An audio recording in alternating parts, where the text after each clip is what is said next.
Bismillahirrohmanirrohim. Assalamualaikum warahmatullahi wabarakatuh, guys. Balik lagi bersama saya, guys, Solo Cyclist, guys. Kali ini saya ingin membahas, guys. Hari ini saya berolahraga. Pagi-pagi tadi adalah bersepeda, dan sore tadi berjalan kaki iseng-iseng, guys. Oke. eh Saya ingin membahas apakah jalan kaki adalah olahraga yang sangat efektif untuk menurunkan berat badan pada penderita obesitas, guys. Karena saya pernah mendengar, guys, beberapa pendapat kalau misalkan ketika kita berolahraga, ketika kita obesitas dan berolahraga, jalan kaki adalah olahraga yang paling efektif untuk menurunkan berat badan atau membakar lemak untuk obesitas di atas 100 kilo ya, guys, ya. Nah, apakah apa namanya pertanyaan itu apakah benar? Memang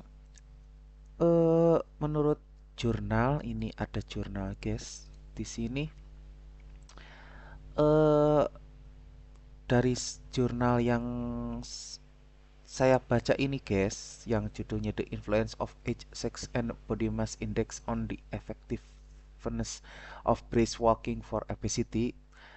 Di sini betul, ya, efektif katanya, guys, tapi bukan karena ada sesuatu yang ajaib dari jalan kaki, guys. Efektivitasnya terutama karena jalan kaki adalah olahraga yang mudah dilakukan, guys. Rendah resiko cedera, bisa dilakukan lama dan konsisten. Sehingga total kalori yang terbakar dalam jangka panjang menjadi besar, guys. Bahwa jalan kaki bagus untuk obesitas memang didukung data ya, guys, ya. Menurut jurnal ini dari abstraknya tuh. Jadi eh, menurut data yang saya baca tuh seperti itu, guys. Tetapi apakah jalan kaki adalah yang terbaik, guys? Saya bukan ingin memperdebatkan ya antara jalan kaki dan bersepeda lah ya contohnya. Tapi ini di sini efektivitasnya saya selama ini berpikir tuh lebih baik berjalan kaki lah daripada sepedahan. Dulu seperti itu untuk menurunkan berat badan. Saya baca-baca, saya cari-cari jurnal ilmiah terkaitnya. Ternyata saya salah paham, guys. Kalau kita samakan durasi, intensitas atau heart rate-nya sama apa namanya, konsistensi, istiqomah dan kepatuhan kita terhadap olahraga gitu, guys. Itu sama saja ternyata, guys. Gitu. Ternyata sama-sama baik ya, guys, ya, untuk menurunkan berat badan. Di sini ada data, guys. Di sini outdoor walk, guys. Saya jalan kaki, ini data saya ambil by Huawei Smart Band 4 saya, 6 saya, guys, ya. Huawei Smart Band 6. Huawei Smart Band 6 saya ya, guys, ya. Di sini saya bersepeda 10 kilometer dengan durasi setengah jam, guys. Saya membakar kalori sekitar 328, guys. Dan di sini, guys, saya berjalan kaki, guys, santai intensitasnya.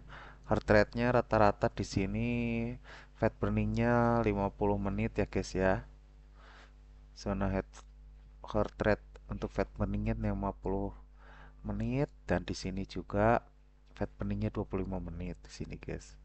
Rata-rata 119 untuk bersepeda, dan untuk jalan kaki di sini rata-ratanya 113, guys.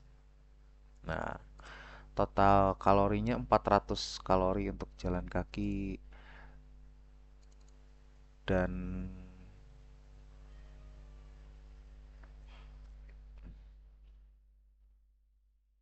jalan kaki sekitar untuk jalan kaki sekitar 400 kalori ya, guys, ya. Nah, di sini eh sebenarnya, guys, tidak ada bukti kuat bahwa jalan kaki lebih unggul daripada bersepeda untuk fat loss ya guys ya. Yang menentukan total kalori yang dibakar itu ya yang menentukannya itu total kalori yang dibakar, konsistensi guys, kemampuan mempertahankan program selama berbulan-bulan guys. Jadi untuk baik bersepeda maupun jalan kaki itu intinya ternyata sama guys gitu kan, dan yang paling utama adalah dietnya bukan jenis kardionya ternyata guys, yang saya pahami itu seperti itu. Saya juga kalau tidak salah kemarin tuh mendengar Aderai kalau nggak salah, atau nonton di podcast siapa ya. Intinya sih olahraga itu ada yang bikin konten lah, intinya saya lupa entah itu Aderai atau siapa. Intinya olahraga itu hanya berpengaruh menurunkan berat badan itu hanya sekitar 10%-an lah guys.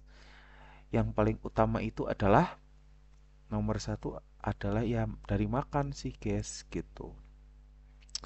Memang selama ini saya itu berolahraga itu apa, mempertahankan di zona 2 guys, di zona fat burning guys, karena saya yakini ketika kita pernafasan kita itu tidak terlalu ngos-ngosan, tubuh kita itu menggunakan bahan bakarnya itu dari lemak guys, jadi bukan gula dalam tubuh ya guys ya. Kalau misalkan sampai ngos-ngosan haheho, kalau bahasa Sunda itu yang digunakan itu adalah gula di dalam tubuh. Jadi setelah olahraganya itu pasti kita lapar guys, jadi kita craving. Yang saya pahami ya itu yang saya analisa dari tubuh saya sendiri, biasanya seperti itu guys. Jadi mau jalan kaki mau bersepeda itu sebenarnya sama saja guys gitu. Jadi yang paling tidak ada yang paling pokok. Jadi intinya yang saya paham itu gimana kesukaan kita, guys. Jadi kenapa saya itu selama menurunkan berat badan itu kenapa saya lebih memilih bersepeda?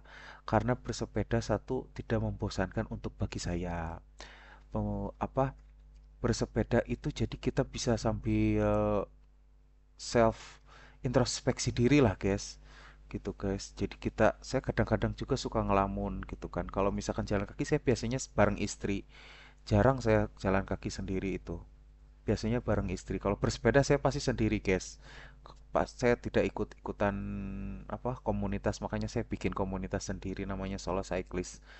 Jadi eh, kalau berjalan kaki itu, kalau menurut saya itu karena mungkin ya, itu tergantung orangnya ya guys ya. Kalau menurut saya jalan kaki kan terbatas gitu guys. Misalkan ada kemungkinan misalkan kita bisa jalan kaki sekian kilometer gitu kan. Pengen kemana gitu kan. Bisa saja. Tapi kadang-kadang kan keburu capek pulangnya gitu guys. Beda kalau bersepeda gitu kan. Kalau kata saya ya, ini pendapat saya. Kalau bersepeda kan eh, nyaman gitu. Kita di sepeda kan duduk gitu kan. Jadi tidak terlalu capek lah untuk berolahraganya.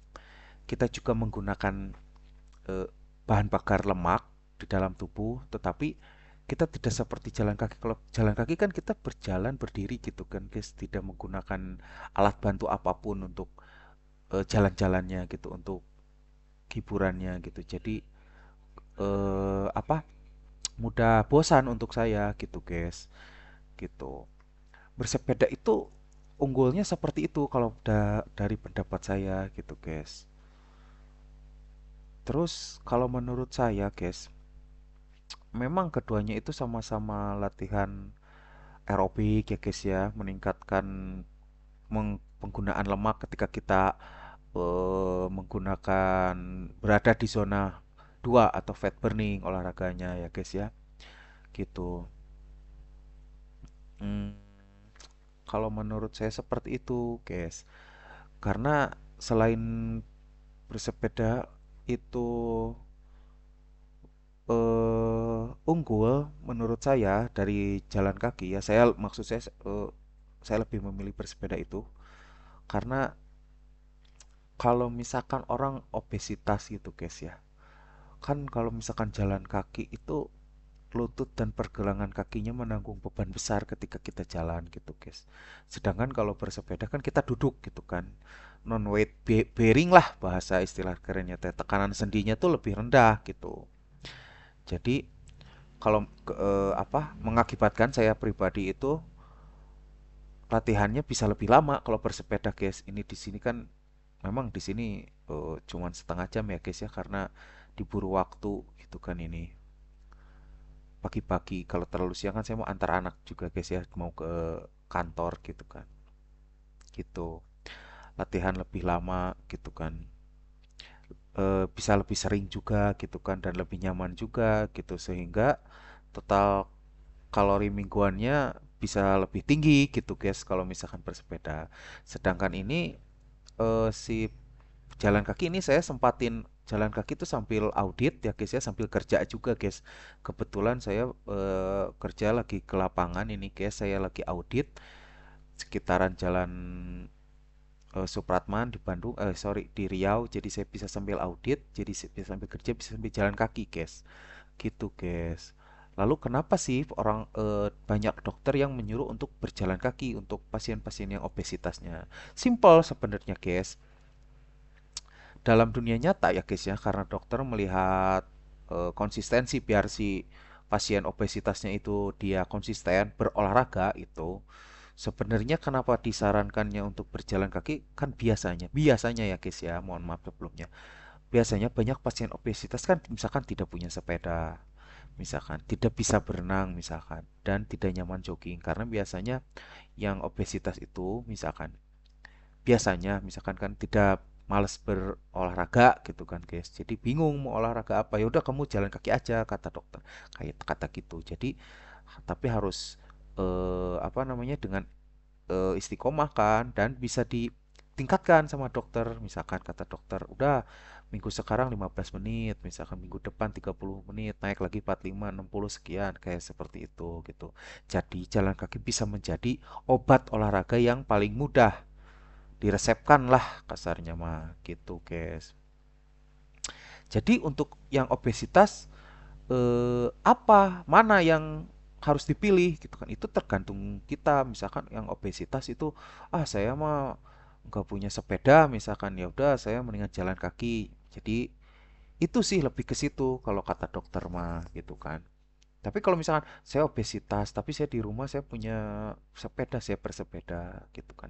Selama yang dilakukannya adalah olahraga kardio misalkan. Yang saya paham ya guys, saya mohon maaf. Kalau misalkan saya obesitas tapi saya punyanya raket misalkan. Kalau menurut saya yang saya paham ya guys ya, mohon maaf. Silakan dikoreksi di komentar, di kolom komentar.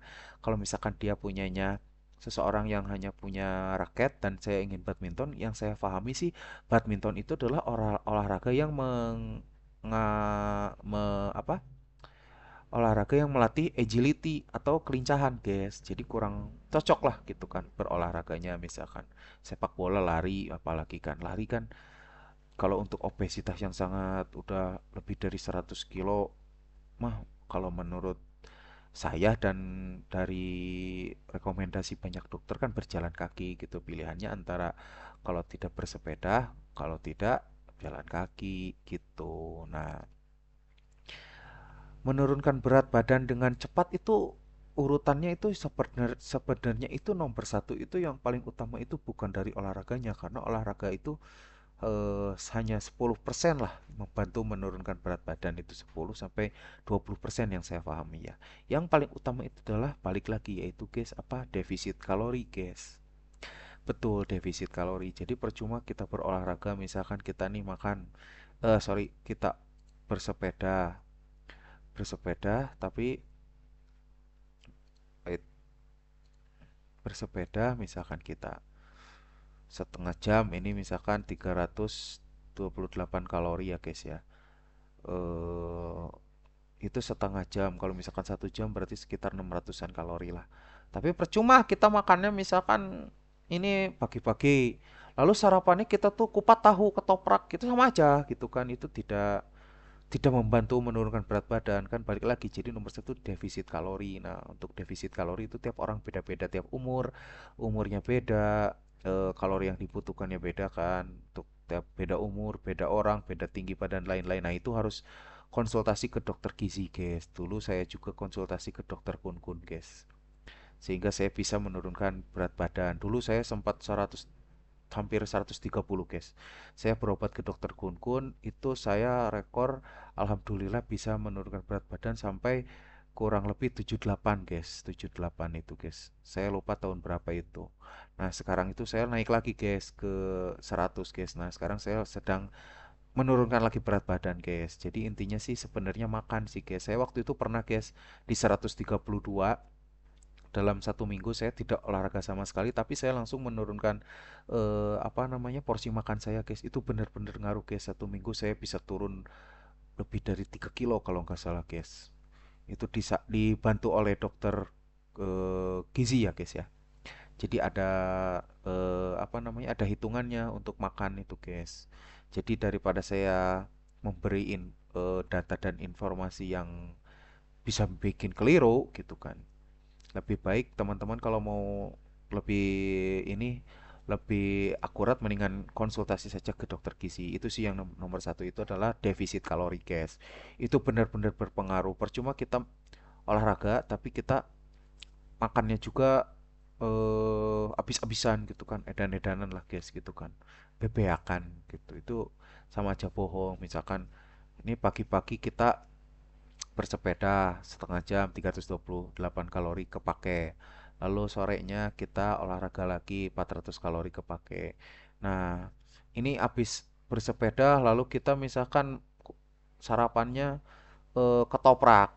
Terus ini sore bersepeda, jalan kaki, habis maghrib beli martabak, sama aja bohong. Itu sama, malah jadi surplus. Kita nggak turun berat badan, malah naik kalau kayak gitu ya, guys ya. Jadi seperti itu. Nomor satu itu adalah defisit kalori. Yang kedua itu latihan beban, guys. Itu nanti kita bahas lagi, guys, di yang selanjutnya itu. Ini kenapa saya bisa berbicara seperti ini? Saya berdasarkan pengalaman saya bereksperimen di tubuh saya ya, guys ya. Ini latihan beban itu pernah dibahas sama Aderai di acaranya Tonight Show waktu itu. Kenapa? Dari situ saya sadar ternyata latihan beban itu adalah apa namanya ya, latihan beban itu sangat berpengaruh terhadap proses penurunan berat badan, guys. Itu, guys. Nah, nomor tiga itu baru, guys, kardio, guys. Mau sepeda, mau jalan kaki, bebas gitu kan. Itu gimana kesukaan kita gitu, guys.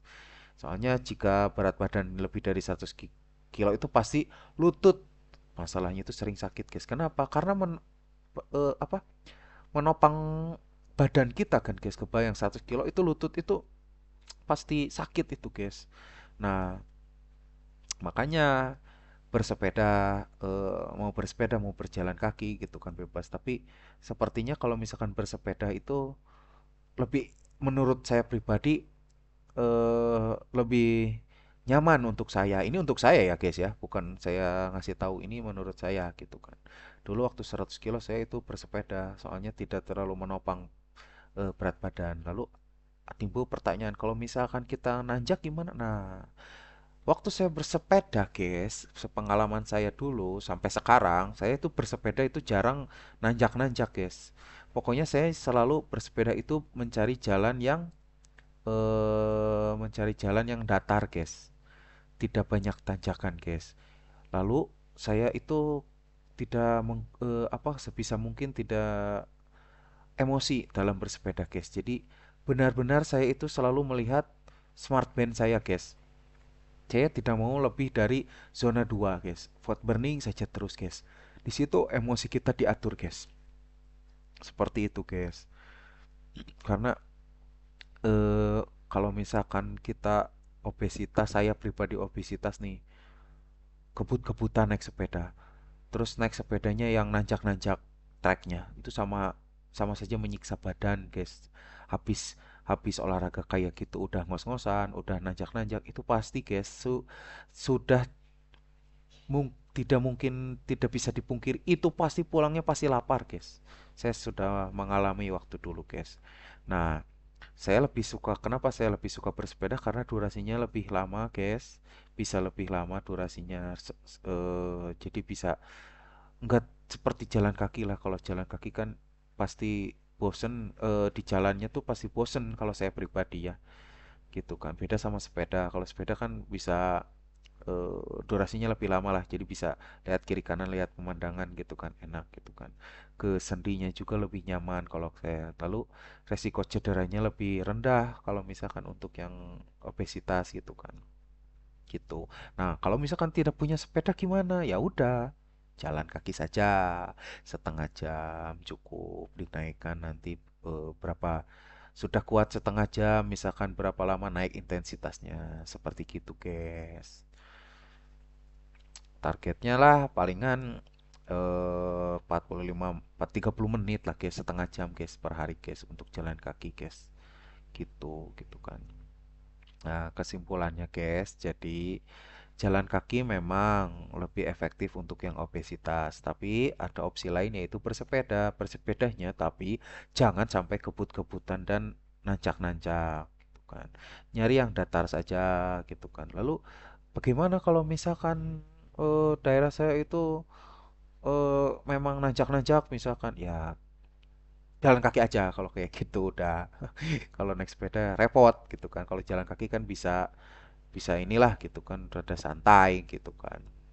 Jalan kaki adalah salah satu pilihan terbaik dari sisi keamanan dan istiqomah gitu kan. Soalnya ya jalan kaki malah tinggal jalan aja gitu kan. Beda kalau sepeda pasti ada istilah, aduh males, aduh panas, aduh hujan atau gimana misalkan kan gitu kan. Sebenarnya apa, kalau sama-sama dilakukan di zona 2, hasil fat loss juga bisa ditentukan oleh durasi total per minggunya berapa kalori yang dibakar. Lalu kita harus istiqomah dan nomor satunya itulah pola makan, guys, gitu. Jadi untuk orang obesitas dengan berat badan besar atau keluhan lutut yang sakit gitu kan, kayaknya mendingan bersepeda kalau saya gitu kan. Tapi di zona 2 atau zona fat burning gitu kan. Karena kalau kata saya lebih menguntungkan daripada jalan kaki karena memungkinkan volume latihannya lebih besar gitu kan kalau sesepedahan gitu kan. Sepedahan kan bisa lebih lama gitu kan. Si sepedahannya beda kalau sama jalan kaki gitu kan. Gitu. Gitu sih guys kalau menurut saya guys untuk perbandingan olahraga saya hari ini guys. Ini sebenarnya tadi itu sebelum sesudah sholat maghrib itu saya itu sebenarnya tadi tuh sempet nge-gym juga sih guys, di rumah aja angkat-angkat dumbbell sama barbell sekitar 30 menitan lah, 15 sampai 30 menit guys.